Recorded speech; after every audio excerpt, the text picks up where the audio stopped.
मानज्ञानतस्तावद् भ्रमतेऽस्मिन् भवे मुने यावत् कर्णगतं नास्ति पुराणं शैवमुत्तमम्।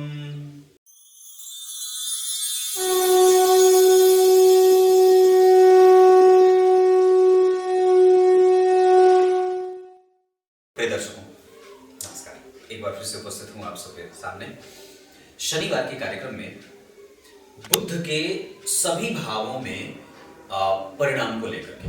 ये चाहे किसी भी राशि में बैठे हैं, जैसे कि मैंने बहुत पहले भी कार्यक्रम में कई बार कहा है कि कोई भी ग्रह सबसे पहले भाव से प्रभावित होता है, उसके बाद वो राशि से प्रभावित होता है, उसके बाद वो अपने दृष्टि से प्रभावित होता है जो ग्रह उसे देख रहा है, उसके बाद वो अपने लग्नेश से संबंधों के कारण प्रभावित होता है, उसके बाद वो अपने नक्षत्रों से बहुत ही गहराई से प्रभावित होता है। क्लियर है? शुरू करते हैं आज का कार्यक्रम। कहीं नहीं जाना है, बिल्कुल बन के रहिएगा। आपकी कुंडली में बुध कहीं ना कहीं तो बैठे होंगे, उसके परिणाम भाव के आधार पे कैसे करते हैं आज के कार्यक्रम में यही जानेंगे। कार्यक्रम के आरंभ में मैंने शिव पुराण के महात्मा अध्याय के 36वें श्लोक की बात की है,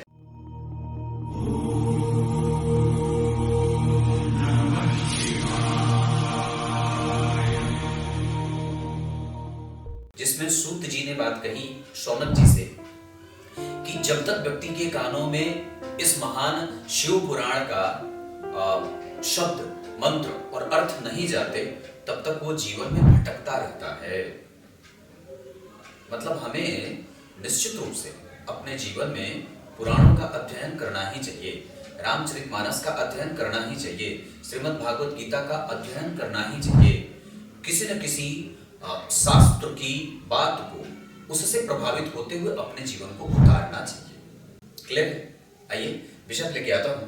सबसे पहले बात करेंगे, जो बुद्ध देव जो होते हैं वो 9वें भाव, 10वें भाव और 11वें भाव के साथ 12वें भाव में, ध्यान से समझिएगा, बहुत गहरी और अलग बात है।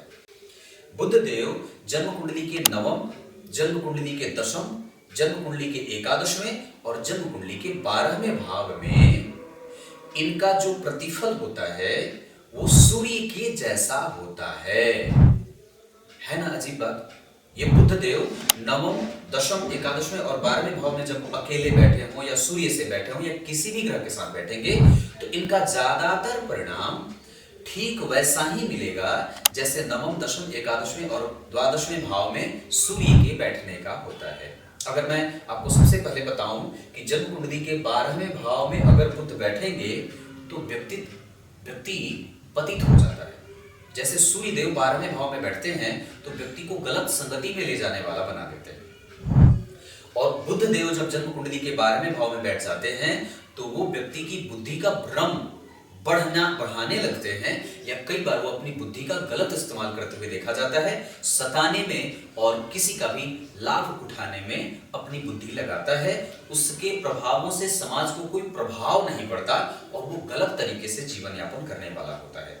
ठीक उसी तरीके से 11वें भाव में सूर्य और बुध अति विशिष्ट कारक होते हैं। इस वजह से इनकी दशाओं में जातक को बहुत ही ज्यादा लाभ और संपत्ति की प्राप्ति होती है। 10वें स्थान में अगर सूर्य बैठे होते हैं तो व्यक्ति को राजा का, पिता का, समाज का, अपने आत्मविश्वास का, अपने मजबूत होने का, मजबूत हड्डी का, मजबूत जांघों वाला, मजबूत घुटनों वाला और मजबूत शरीर का होता है, हड्डियों का बलवान होता है। ठीक उसी तरीके से जब बुद्ध देव 10वें स्थान में बैठ जाते हैं तो उस व्यक्ति को सरकारी क्षेत्रों से लाभ, पिता का सुख, मतलब वो 10वें स्थान में सूर्य के सदृश परिणाम करने वाले होंगे। यहाँ व्यक्ति हठी, जिद्दी भी हो जाता है। 9वें स्थान में जब बुध बैठेंगे तो सूर्य के सदृश परिणाम करेंगे और ये व्यक्ति को धार्मिक, पुरोधा, दैवज्ञ, श्रेष्ठ और सभी धर्मों को हटा करके अपने धर्म को मानने वाला बना देते हैं। यहाँ वो कई बार अगर शनि के साथ बैठ जाएंगे तो बुध थोड़े प्रभावित होते हुए दिखे जाएंगे, लेकिन अगर वो गुरु के साथ बैठेंगे या चंद्रमा के साथ बैठेंगे तो वो भाग्य और धर्म के सुख की अभिवृद्धि करने वाले साबित होते हैं।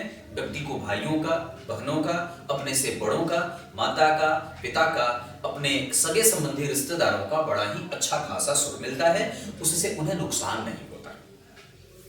अष्टम भाव के बुध अच्छे नहीं माने जाते। ऐसी अवस्था में जब बुध अष्टम भाव में हो तो आपको निश्चित रूप से अपने प्रत्येक निर्णय को समझदारी से बिताना चाहिए। नसों से संबंधित कोई बीमारी पैदा न हो, इस वजह से नियंत्रित होकर के जीवन बिताने की आवश्यकता होती है। श्वास से संबंधित अगर कोई परेशानी बनती है तो बुध अष्टम भाव में जाते हुए देखे जाते हैं।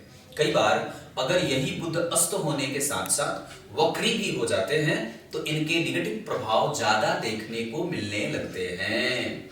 लेकिन एक अष्टम भाव के बुध की बड़ी अद्भुत बात होती है, वो व्यक्ति को बहुत ही ज्यादा, वो दिमाग नहीं लगाएगा, लेकिन जब उससे कुछ बात पूछी जाएगी तो बड़ा ही तार्किक और सुयोग्य जवाब देता है। मतलब उसकी बुद्धि वक्त पे काम नहीं आती, लेकिन जब आप उसे, जैसे कई बार आपने बच्चों को देखा होगा कि पढ़ता नहीं है, पर जब पढ़ता है तो बड़ा अच्छा पढ़ता है। तो ऐसे अष्टम भाव के बुध के ऐसे ही मिले जुले परिणाम मिलते हैं। लेकिन मैंने अष्टम भाव को लेकर के दो ग्रहों के बारे में बड़ी अच्छी बात कही थी कि अष्टम भाव के शुक्र बड़े अच्छे होते हैं, वो खराब नहीं होते, और अष्टम भाव के शनि देव बड़े अच्छे होते हैं। वो बीमारी देते हैं पर वैसे होते बड़े अच्छे हैं, मतलब उस भाव में उनका कारकत्व तो बड़ा अच्छा मिल जाता है। बुध देव भी व्यक्ति को रिसर्चर बनाते हैं। उसकी बुद्धि और उसकी पढ़ाई देर से शुरू होती है। कई बार वो आरंभ में कम और धीरे बोलता है, या कई बार उसकी हकलाहट देखते बनती है, या कई बार वो हकलाहट की समस्या से जूझ रहा होता है। बच्चों को बचपन में जिनके बुध अष्टम भाव में होते हैं उनको मुंह से पानी आने की शिकायत होती है, आंखों से भी समस्या होती है, और कई बार आत्मविश्वास में वो तार्किकता नहीं झलक पाती है, वो इतना सोशलाइज नहीं हो पाता है जितना आमतौर पे सामान्य बच्चे होते हैं। क्लियर है? सप्तम भाव के बुध व्यक्ति को धार्मिक और मूर्धन्य विद्वान बनाते हैं, क्योंकि बुध की दृष्टि, मैंने अभी 2-3 दिन पहले के एक कार्यक्रम में बात कही थी कि जिस व्यक्ति की कुंडली में लग्न में कोई ग्रह बैठा है और कोई ग्रह कहीं से देख रहा है, तो बैठने वाले ग्रह से देखने वाले ग्रह का असर ज्यादा होगा। इस वजह से कि जन्म कुंडली में जब बुध सप्तम भाव में बैठेंगे तो उनकी 7वीं दृष्टि लग्न पे जाएगी। ये अवस्था व्यक्ति को बुद्धिमान, समझदार और बहुत जल्दी जल्दी तीक्ष्णता से किसी भी बात को अपना बना लेने वाला बना देते हैं। ऐसी अवस्था में व्यक्ति सामने वाले को बहुत गहराई से समझ जाता है, उसके बुद्धि को पढ़ लेता है और मर्मज्ञ विद्वान होता है। वो उसकी व्याकरण में रुचि होती है, वो साहित्य में रुचि रखने वाला होता है, वो गणित में रुचि रखने वाला होता है, वो कंप्यूटर साइंस से कुछ अच्छे काम कर सकता है, कथावाचक हो सकता है, ज्योतिषी हो सकता है, किसी को ज्ञान देकर के जीवन पर्यंत धन कमाने वाला कोई भी कार्य वो कर सकता है। जन्म कुंडली के 6वें भाव के बुध में ग्रंथ कहता है, मैंने इस पे भी कार्यक्रम में बात कही थी किसी कुंडली विश्लेषण में, कि जन्म कुंडली के 6वें भाव के बुध व्यक्ति को लड़ाका बनाते हैं। ऐसी अवस्था में शास्त्र में बात लिखी कि बुध जब जन्म कुंडली के किसी भी भाव में बैठे हो तो शायद उनके उल्टे पुल्टे परिणाम मिलेंगे, पर 6वें भाव के बुध व्यक्ति को शत्रुहंता मंगल और शनि से भी ज्यादा बना देते हैं। ऐसी अवस्था में वो व्यक्ति किसी दुश्मन के अकेले घर में घुस जाए, मतलब अकेले वो उसके दुश्मन के घर में घुस जाए और मार करके बाहर निकल जाए, कोई उसका बाल बांका ना करे। मतलब यहाँ पे बुध व्यक्ति को तिकड़मी और मंगल के प्रभावों से युक्त होते हुए परिणाम देने वाले होते हैं। बहुत ही चंचल मानसिकता के साथ अपने दुश्मन की प्रत्येक चाल को समझने वाला और गुणी होता है। वो अपने जीवन में आने वाली प्रत्येक समस्या और चुनौतियों को बहुत ही सहजता से स्वीकार करता है और उसकी काट उपलब्ध करा देता है। वो सिर्फ अपनी ही समस्या तक उसके दिमाग में बातें नहीं चलती हैं, वो समाज के कई वर्ग के लोगों की शिकायत और उसकी समस्या को अपनी समझदारी के बल पे दूर करने वाला होता है।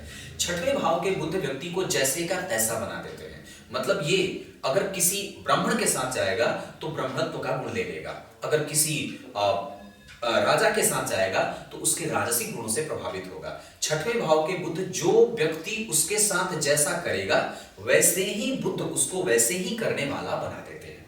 मतलब आप मेरे साथ दुश्मनी करेंगे, मैं भी आपके साथ दुश्मनी से पेश आऊंगा। आप मेरे साथ मैत्री करना चाहते हैं, मैं मैत्री करने को तैयार हूं। तो ये ऐसे बुध जन्म कुंडली के 6वें भाव में इनके परिणामों में ऐसी व्यवस्था देखने को मिलती है और दैवज्ञों ने इनका फल ऐसा ही कहा है।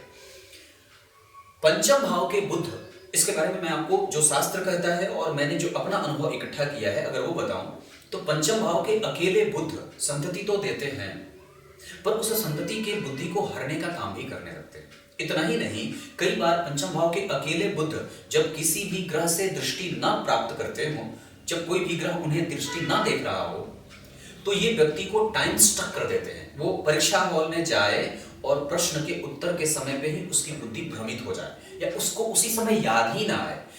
पंचम भाव के अकेले बुध व्यक्ति को बुद्धिहीन बना देते हैं। हालांकि व्यक्ति चतुर होता है बाद में, वो बुढ़ापे में उसकी अवस्था जागृत होती है बुद्धिमत्ता वाली। लेकिन पंचम भाव के बुध परीक्षाओं में अगर अकेले बैठते हैं, उसकी इंटेलिजेंस को बाधित करने का भी काम करते हैं, यानी कि बुद्धि वक्त पे काम नहीं आते हुए भी देखी जाती है। इस अवस्था में व्यक्ति को ओम गं गणपतये नमः का जप करना चाहिए। उसकी अवस्था अगर बन पड़े तो संकटनाशक गणेश स्तोत्र का पाठ करना चाहिए। अगर बुध पंचम भाव में अकेले हैं, हालांकि अगर उन पे गुरु की दृष्टि होगी तो व्यक्ति पुरोधा बनेगा, बुद्धिमान बनेगा, भगवत भक्त बनेगा, नारायण का साक्षात भक्त बन जाता है और अपने से बड़ों के प्रति कृतज्ञता का भाव रखता है। समाज के कभी भी किसी भी बालक को, बच्चे को कभी भी वो कुपोषित होने देना नहीं चाहता, क्योंकि बुद्ध स्वयं बालक होते हैं। इस वजह से अगर वहां गुरु की दृष्टि पड़ जाती है पंचम भाव पे, तो व्यक्ति को सबसे ज्यादा बच्चों को स्नेह करते हुए भी देखा जाता है। मतलब वो चुलबुला होगा, हंसोड़ होगा, खूब अच्छे मानसिकता का होगा, किसी के प्रति कोई बुरे ख्याल उसके दिमाग में नहीं आएंगे। वो सदैव ही कृतज्ञता के भाव से आगे बढ़ता रहेगा और समाज को लाभान्वित करने की चेष्टा करता रहेगा। क्लियर है? चतुर्थ भाव के बुध अकेले अगर बैठे होंगे तो अच्छे नहीं होते। ये चूंकि उनकी बहुत अच्छी वहां पे राशि नहीं बनती है, और दरअसल अगर आप बात करें तो वहां पे वो अकेले अपने भी राशि में बैठेंगे तो उतने अच्छे परिणाम नहीं देंगे। ये व्यक्ति को बहुत ही ज्यादा तिकड़मी बना देते हैं। फिर वो व्यक्ति सदैव ही दूसरों में नुक्ताचीनी करने वाला होता है, दूसरों की शिकायत करे, पीठ पीछे बुराई करे और चालबाज होता है। मतलब उसकी बुद्धि सदैव दूसरों को ठगने के प्रति काम करने वाली होती है। हालांकि यहाँ के बुध व्यक्ति को संपत्तिवान बना देते हैं, लेकिन कई बार दूसरों को हड़प करके संपत्ति इकट्ठा करने की बुद्धि होती है या छल करके भी संपत्ति इकट्ठा करती है। व्यक्ति कई बार परिवार के अन्य सदस्यों की बुद्धि से बिल्कुल विपरीत या अलग बुद्धि को लेकर के पैदा होने वाला भी हो जाता है। क्लियर है? तीसरे भाव के बुध भी उतने अच्छे परिणाम नहीं देते, लेकिन भाग्यशाली और धार्मिक अवश्य बनाते हैं। तीसरे भाव के बुध व्यक्ति को कुटिल बनाते हैं और कठोर भी बना देते हैं। हालांकि यहाँ पे तीसरे भाव में बुध व्यक्ति के जीवन में दिनचर्या फिट रखने वाला बना देते हैं। वो अनुशासित हो सकता है, धार्मिक हो सकता है, ज्ञानी हो सकता है, पर कुटिल होता है। मतलब वो दूसरों को गलत सलाह देने वाला और कई बार निंदित कृत्य करने के लिए अग्रसर करने वाला होता है। चोरी कर लो, उसका सामान चुरा लो, उसका ये उठा लो, उसको ये बता दो, उसको ये बोल दो। मतलब षड्यंत्र करने वाला भी बुध तीसरे भाव में होने लगते हैं। वो अपने दिमाग के कारण समाज में स्थापित होता है, लेकिन हृदय उसका कमजोर या हृदय पटल उतना साफ नहीं होता। मतलब एक तरीके से स्वार्थी और लोलुप बना देते हैं। जन्म कुंडली के दूसरे भाव के बुध व्यक्ति को धनवान और कंजूस प्रवृत्ति का बनाते हैं। वो धन को सही तरीके से मैनेज करता है, व्यवस्थापक बनता है, गणितज्ञ बनता है, बुद्धिमान ज्योतिषी बनता है और अच्छे नेचर वाला भी बनता है। जन्म कुंडली के दूसरे भाव के बुध व्यक्ति को धनवान बनाने से कभी भी परहेज नहीं करते और निश्चित रूप से इनका परिणाम व्यक्ति को धनाढ्य बनाने के लिए काफी होता है। लग्न के बुध व्यक्ति को, लग्न में बुध गुरु और वैसे भी ये कारक होते हैं, तो व्यक्ति को बुद्धिमान, अनुभवी और सामरिक बनाते हैं। वो समसामयिक होता है, परिस्थितियों के हिसाब से स्थिति को बदलने वाला, बुद्धिमान और अच्छा होता है। मतलब बुध का लग्न में, गुरु का प्रभाव लग्न में और सूर्य का प्रभाव लग्न में कभी खराब नहीं होता है। अगर ये ग्रह नीच के भी होकर के लग्न में बैठेंगे तो अच्छा ही रहेगा। इनके लग्न में भी नीच के होने का परिणाम कमजोर नहीं होता है। क्लियर है? ये आपके बुध हैं जो जन्म कुंडली के 12 भावों के बारे में अगर बैठे होंगे तो इस तरीके से मिलते जुलते हुए प्रभाव देने वाले होते हैं। बुध देव सदैव ही व्यक्ति को जीवन पर्यंत बचपना देने वाले होते हैं। व्यक्ति कभी भी बड़ा नहीं होता, शरीर से बड़ा होता है, बुद्धि से उसके अंदर बचपना सदैव ही जिंदा रहती है और वो जिंदादिल इंसान होता है। सबको लेकर के चलने वाला, समग्र होता है और अनुभव उसके पास वक्त के हिसाब से देर से आता है, क्योंकि बालक है तो वो देर से ही जवान होगा और देर से ही बूढ़ा होगा। और अवस्था में वो चाहे कितना भी हो जाए, उसकी अवस्था मंगल के ही सदृश थोड़ी कम और बिल्कुल ही शरीर में डिल डॉल वाला, एकदम दुर्वादल के समान शरीर धारण करने वाला और स्मार्ट मेहनत करने वाला होता है। क्लियर है? तब तक के लिए बहुत बहुत नमस्कार।